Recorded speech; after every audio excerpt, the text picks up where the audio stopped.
Yo, what up, people? Spencer motherfucking R here today, of course, to give you guys Hunter x Hunter 2011 episode, what is it, like 103 motherfucking review, and this episode right here, mm, mm, ah, this episode, it was interesting, to say the least, because this girl, she's giving the king something he's never really experienced before. I mean, he's meeting this opponent. He's like, is she really reading all of my moves?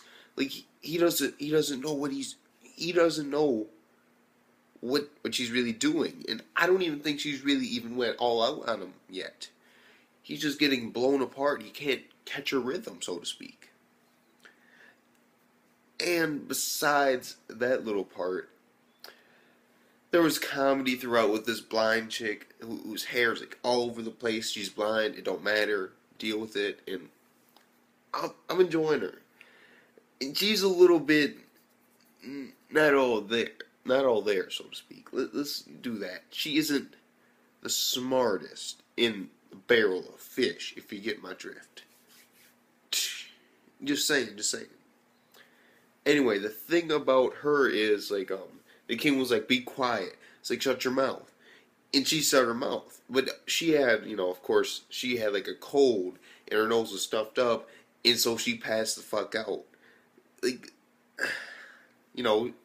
and when she heard that the supreme leader died, she was like, okay, why not? Like, oh, new supreme leader.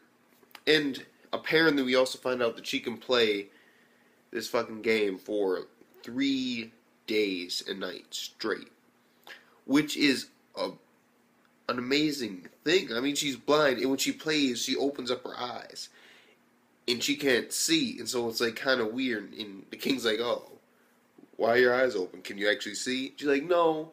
What, are you weirded out by it? And so there's like this little somewhat connection forming with the king. Like, I mean, she's giving him a run for his money. Like that's what it seems like she's doing. King thought he'd have it over in like 4 or 5 games, and he was sadly mistaken. So I'm like, dang it. And besides that, there was also when she went to go to sleep, because he was like, "No, I got another person to play." This motherfucker, dude, comes in there. And when he comes in there, he's like, yo. Dude hanged himself, left it knowing everything. I'm like, like, really? And you look at the king, and this motherfucker, best line I've heard so far.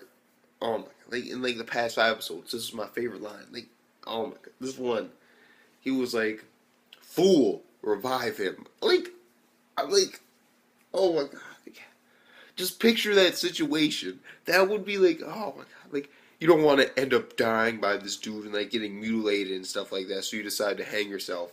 And all of a sudden, next thing you know, you wake up and he's like, "Fool, I reanimated your ass. We're playing this game." Like, that would be some. Wouldn't that freak you out? Like, oh my god. Like, the way he said it was really good.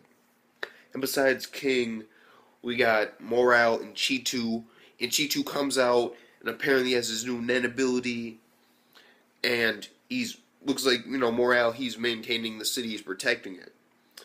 And we find out a little bit more about his Nen ability, basically. And he creates like a ball of N, and then this N, like, he blows smoke into it, and then it forms like these creatures that he can manipulate using the core of it. The ball of N, or yeah, N or Nen. It was one of them. I can't really remember which one. Either way, fuck it. I don't care.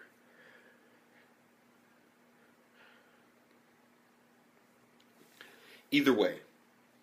The thing about this sort of technique, though, is that he can apparently create and maintain at a single moment, like, control each of their actions, and like, legit, like, fucking puppet master, like, yeah, legit, like, crazy ass shit. Apparently, he can maintain at his current level right now, like, 213 of them, and he decided instead to like combine them and make stronger soldiers, and now he's controlling 50 of them. And the thing about it is, Cheetu's new ability, he activates it, and we got fucking Leo, or fuck it. Dude got some weird ass fucking name. I swear to God, why can't he be called?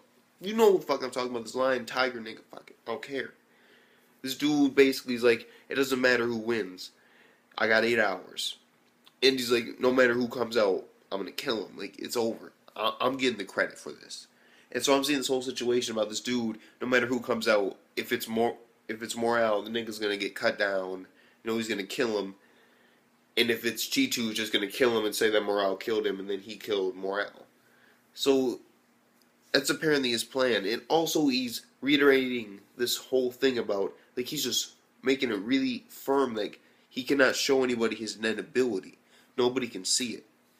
And of course we got Nova, and Nova's running around the fucking city, wonder where the fuck Morale is, and the thing about him is he's being followed and he's been discovered. And of course, through some work with Neferp2, two niggas are on the way to fight Nova. So that should be very interesting. And the whole thing with what Morale is in is basically Cheetu's net ability was some type of like tag game. Basically, he hits you and says tag, and then you get transported into a different area of space. And it looks like it's really big, and I was like, holy shit, this is a big ass area. Like, did he go to a different fucking universe or just teleport him? That was the initial assumption. He got teleported. But no, it turns out that's actually more confined than it's led to believe, and it's like more like a portrait, and it's about the size of a baseball field. And basically, Cheetu explains you got 8 hours to tag me back, or you cannot leave. But he isn't explaining exactly what happens if he doesn't tag him back. And so, with Cheetu's speed and Morale still trying to maintain all this shit to protect the capital, it gets really complicated when Morale's thinking, should I drop this? But then there's a chance that the Ned won't be able to come back to me because of the space. And so he decides that he's just going to chill for 5 hours. He's like, fuck it. So yeah, wait about 5 hours. Like, he's taking his time. And he says that Cheetu doesn't realize that this isn't like a game of tag. It isn't like just him chasing you around, because he already knows, Morale knows, there's no way he's going to fucking touch this motherfucker. Now, without mind games or the dude gets stupid, I don't know, we'll see.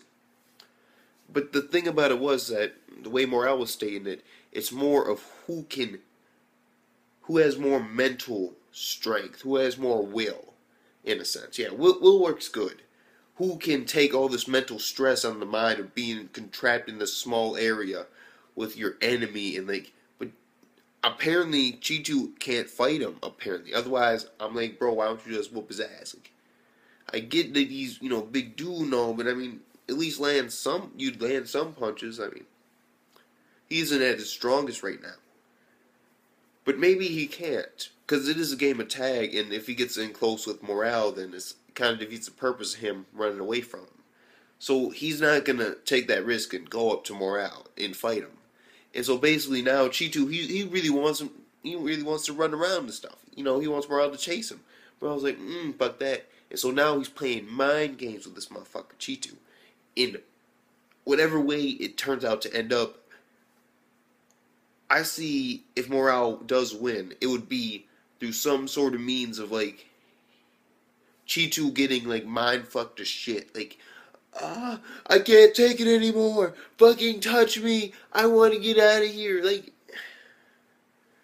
I could see some stuff like that possibly happening, but not at that horrible level that I just did, because it's fucking late. Yeah, it's fucking late as shit. It's like 12 o'clock. Oh my god. School sucks. School fucking sucks. But it's fun, so fucking why not? And besides that, we got the whole thing with Mr. Chameleon Man over here turned invisible, wondering if he can trust Knuckle and Shoot. And he's saying, like, yeah, this is, there's somewhat good guys, but I'm like, yeah, no, that's not enough. That's not convincing enough. Then the animals come in, and he's like, I feel for him. But no, I'm not falling for it. And so now he says that unless something big happens, unless he sees something really good, then he won't reveal himself to these guys, because he doesn't trust them. And he's like making like references like, shoot, he got no fucking eyebrows. You can't trust a man with no eyebrows. Like, I'm like, oh my god, like, This dude with like no fashion sense and all this. Oh my god, this dude's crazy. And that was basically it. Yeah, that was basically the episode. And overall, I get this episode right here. You know what? I'm liking this. I'm really enjoying the way that they're setting this up. I really am. I mean, this fight between Moro and Cheetu is getting very interesting, and now Nova's about to get a fight. Also, Killua's still off down the magical fucking sewer river tunnel to the fucking medic that, or the fucking house doctor, or the fucking legal doctor that apparently you can get to by going through the sewers for like miles. I'm like, oh my god, where are they going? Where are they at? We'll probably see in a couple more episodes what's up with Killua. And because Gon has been trying to call him, but of course it isn't going to go through. And Gon has no idea that Killua's been taken down because, of course, Killua, he's like, I'll initiate the contact. Like, no, you don't call me, I'll call you. I'm on the run, nigga. So with that being said, Smithers to motherfucking R. Peace the fuck out.